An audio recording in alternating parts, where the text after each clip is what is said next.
Apa yang lebih sulit daripada memenangkan satu pertandingan? Menang terus selama bertahun-tahun, sementara setiap lawan datang dengan satu misi sederhana, menjadi orang pertama yang membuat Anda jatuh.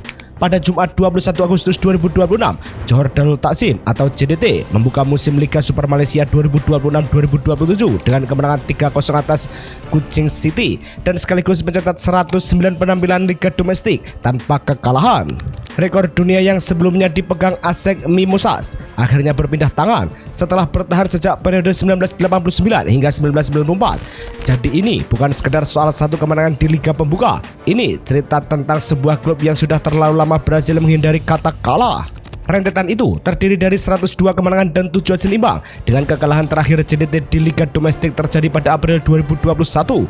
4 musim penuh mereka lewati tanpa tumbang di kompetisi kasta tertinggi. Angka seperti ini sulit dijelaskan hanya lewat kualitas beberapa pemain karena konsistensi selama itu pasti dipengaruhi banyak hal.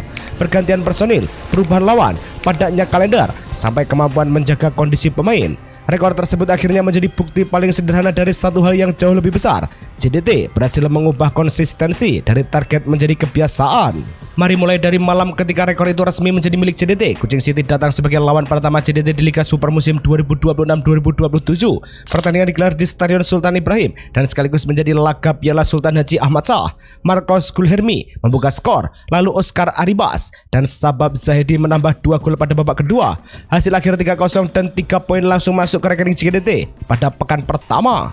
Di atas kertas, skor 3-0 memang terlihat sederhana, tetapi konteksnya jauh lebih penting karena JDT tidak sekedar menang atas Kuching City. Kemenangan tersebut sekaligus mengunci 2 kepentingan dalam satu malam, yaitu mempertahankan Piala Sultan Haji Ahmad Shah dan mengawali kampanye Liga dengan 3 poin. Kisco Munoz juga mengakui bahwa masih ada pekerjaan yang harus diperbaiki, terutama dalam penguasaan bola dan pemahaman pemain-pemain baru terhadap sistem tim. Jadi, bahkan ketika JDT menang dengan selisih 3 gol, pelatihnya sendiri masih menemukan bagian yang belum sempurna. Fondasi performa seperti itu terlihat dari pencapaian domestik yang sudah berlangsung jauh sebelum rekor dunia tersebut pecah. JDT menjadi juara Liga Super Malaysia selama 12 musim berturut-turut, mulai 2014 sampai 2025-2026. Gelar ke-12 mereka bahkan dikunci pada Maret 2026 dengan 5 pertandingan tersisa setelah kemenangan 3-0 atas DPMM FC.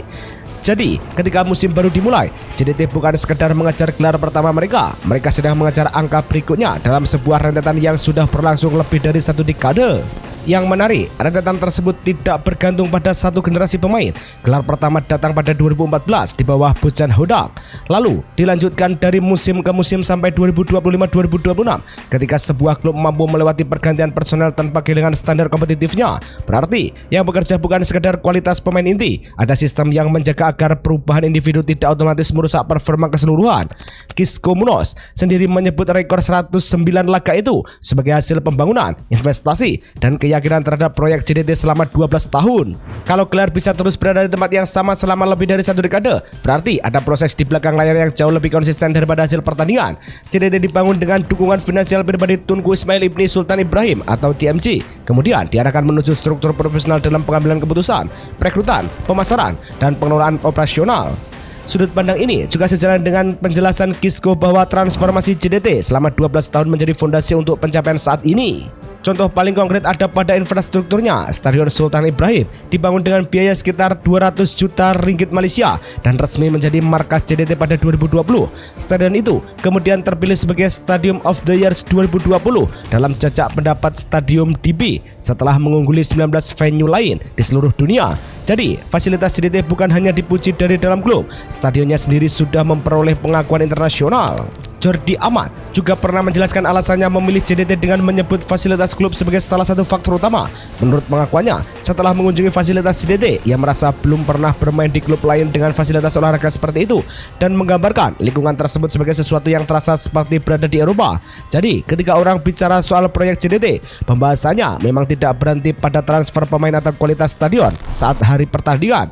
Lingkungan latihan juga menjadi bagian dari strategi klub. Setelah kebutuhan fisik dan infrastruktur dibangun, JDT memperluas pilihan dalam skuad. Untuk musim 2026-2027, nama seperti Sabab Zahedi, Jairo da Silva, dan Matias Nihal menambah persaingan di lini depan bersama Bergson da Silva. The Star mencatat, Bergson menghadapi kompetisi untuk musim utama bersama para pemain baru tersebut. Bahkan pada usia 35 tahun, ini menunjukkan bahwa di JDT, status pemain lama tidak otomatis menjamin tempat di 11 pertama.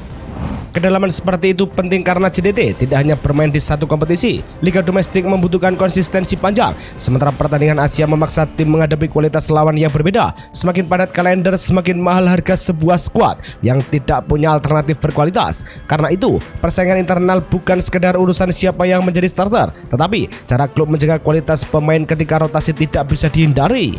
Regenerasi juga tidak sepenuhnya dibebankan kepada pasar transfer. JDT membangun sistem akademi berjenjang dan mengembangkan talenta lokal seperti Arif Aiman dalam ekosistem klub. Bahkan, sumber Johor Southern Tigers juga mencatat adanya kerjasama dengan klub-klub besar Eropa dalam pengembangan akademi. Gagasan utamanya sederhana, klub yang ingin menjaga levelnya selama bertahun-tahun harus memiliki jalur regenerasi sendiri, bukan terus membeli solusi setiap kali satu generasi pemain habis. Baru setelah fondasi domestiknya kuat, JDT mulai mengubah ukuran keberhasilan. Pada 2015, mereka menjadi klub Asia Tenggara pertama yang menjuarai AFC Cup setelah mengalahkan FC Istiqlal di final. Prestasi tersebut menjadi titik penting karena JDT tidak lagi hanya mengukur kekuatan melalui kompetisi Malaysia. Mereka sudah punya bukti bahwa proyek domestiknya bisa menghasilkan trofi di level kontinental. Kemudian datang ujian yang lebih berat di AFC Champions League Elite. Pada musim 2025-2026, JDT mengalahkan San Frans Hiroshima 3-1 pada leg pertama babak 16 besar di Stadion Sultan Ibrahim. Di leg kedua, mereka kalah 0-1 di Jepang, tetapi tetap lolos dengan agregat 3-2. Hasil tersebut membawa JDT untuk pertama kalinya ke perempat final kompetisi elit Asia. Disinilah ukuran lawan berubah total. JDT tidak lagi menghadapi klub yang berbeda di lingkungan domestik yang sama, tetapi tim dari Liga Jepang dan negara-negara ekosistem sepak bola yang jauh lebih mapan. Karena itu, musim 2026-2027 membawa target yang jauh lebih berat. JDT memburu gelar Liga Super Malaysia ke-13, ingin mempertahankan rentetan tanpa kalah dan menargetkan perjalanan lebih jauh di AFC Champions League Elite setelah pencapaian perempat final musim lalu. RTM menyebut JDT membuka kampanye musim baru dengan misi meraih gelar ke Liga ke-13 secara beruntun, sementara pencapaian Asia musim sebelumnya sudah memberikan patokan baru untuk dikejar. Di luar lapangan, JDT juga memperluas reputasinya melalui hubungan internasional. Salah satu contohnya adalah laga pramusim melawan Chelsea pada Agustus 2026, pertandingan yang berakhir 3-3 di Stadion Sultan Ibrahim. Pertemuan seperti ini memberi JDT pengalaman menghadapi klub Premier League sekaligus memperkuat posisi mereka sebagai klub Asia yang ingin membangun hubungan lebih luas di luar kompetisi regional.